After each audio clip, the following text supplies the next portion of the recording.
success born from the dust. Great Ark Farm. Great morning mga kabaka. Arnel Corpus po mula po dito sa Great Ark Farm.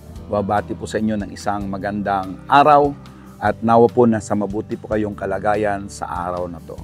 So ngayong umaga mga kabaka, napakahalaga po ng ating topic kasi pag-uusapan po natin kasi maraming nagtatanong, kailan po ba dapat pwedeng i-join or yung ipabreed yung ating mga babaeng baka. Alam nyo po, ito po yung napakahalaga dahil importante po sa mga baka po natin yung timing dahil dapat po sa lifetime po ng ating baka ay ma-maximize po natin yung kanilang pagbigay ng anak sa ating pagbabaka. So ngayon po ay didiscuss po namin yung ideal age and condition for joining heifers in a breeding program. So number 1 po dyan ay yung age. Ano po ba yung optimal breeding age ng mga heifers po natin na pwede na po natin silang i-expose sa turo? Ang sagot po dyan mga kabaka ay 15 to 18 months. So yan po yung range kung saan itong mga baka po natin na to ay pwede na po natin silang palahian. Ang ibig sabihin po niyan mga kabaka, pag ang baka po natin ay ginoin po natin sa bull at the age of 15 months, so 16, 17, 18, 19, 20, 21, 22, 23, 24. Ibig sabihin po, pagdating po nila ng 2 taon, ay mayroon na po silang anak. So napakahalaga po niyan. Ang calving age po ng ating mga baka, tulad po ng nabanggit natin, ay dapat sa edad po dapat na 2 up to 3 years ay nanganak na po siya sa unang anak niya. Dahil kung hindi po, yan po ay hindi magandang breeding program. Sigurado talo po tayo sa oras at saka resources pag ang baka po natin ay hindi po natin mapaanak sa maximum po ng edad na 3 taon. Dito po sa Pilipinas, medyo malayo-layo po yung ating mga bubunuin po dyan. Pero ayan, nasabi na po namin sa inyo yung guide kung paano. Nakagawa na po tayo ng video kung ano po yung guide natin sa pagpili at ito ay may guide na rin po tayo kung kailan dapat manganganak yung ating babaeng baka. Ang isa pa pong parameter dyan ay yung weight or yung timbang. Ang pwede po nating gawing parameter po dyan pagdating po sa mature body weight percentage, 60 to 65%. Ang ibig sabihin po, pag yung baka po natin ay maabot na nila yung 60 to 65% po ng kanilang body weight ng kanilang mature na edad, ay pwede na po natin yan palahian. So normally, ang mga ano po yan, mga 320 kilos, pwede na po yan natin palahian ang ating mga baka. Ito po sa mga magagandang lahi. Of course, hindi po ito applicable doon sa mga native po na baka po natin.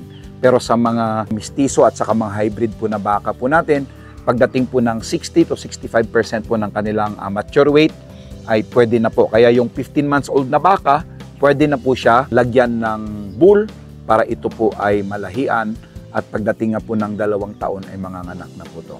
Ang significance po nito, weight ensures the heifer's body is adequately developed to support pregnancy. Ang underweight po, medyo mahirapan po siya sa panganganak, kaya kailangan po yan ay ma-meet po nila yung 60 to 65% po ng kanilang mature weight bago po natin sila i-expose sa bull. Ang pangatlo po dyan na dapat natin pagtuunan ng pansin ay yung body condition score. Tayo po ang body condition score po natin, i-discuss din po natin yan sa mga darating na panahon. Ang ginagamit po nating system dito is yung 1 to 5 na body condition scoring. Ang scoring system po natin, mahalaga po yan. Yung 1 po, ito po yung pinakapayat at ang 5 po ay ang pinakamataba. Why it matters? Mahalaga po na ang body condition score po natin ay nasa body condition score 3 or 4 para po ang mga baka po natin pag nanganak po hindi po masyadong babagsak. Pag payat na po yung baka natin pagbuntis, pag panganak po niyan ay mas mahihirapan po tayo. At pag sobrang taba naman, maapektuhan din po yung kanilang fertility. Hindi po basta-basta na bubuntis pag excessively overweight po ang ating mga baka. Ang pang-apat po niyan ay yung health and development. So mahalaga po yung health check. Kami po, ang lagi po naming sinasuggest pagdating po sa health check, magsangguni po kayo or mangonsulta po kayo sa inyong mga veterinarian. Kasi hindi po kami vet dito sa Great Ark Farm. Kaya mahalaga po pagdating po sa kalusugan ng inyong mga baka ay wala pong tatalo sa maayos po na advice ng mga veterinarian. Kasama na po dyan yung deworming process. Kailangan po humingi po tayo ng advice mula po sa ating mga veterinarians.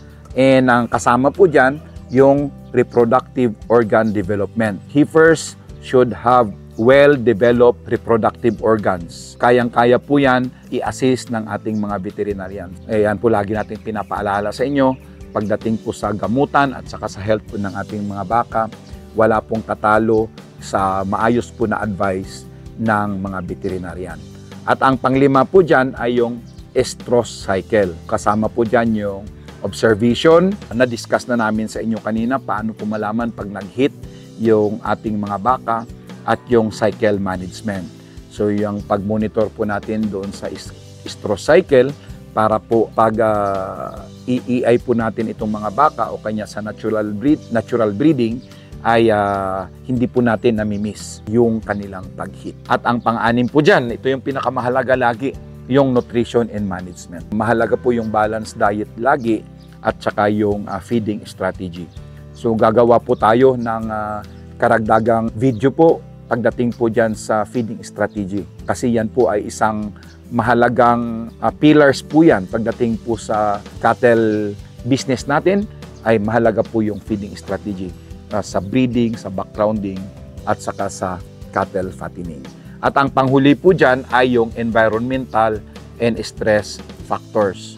Dito po sa environmental and stress factors ay mahalaga po yung stress minimization o i-minimize po natin yung stress po ng ating mga baka.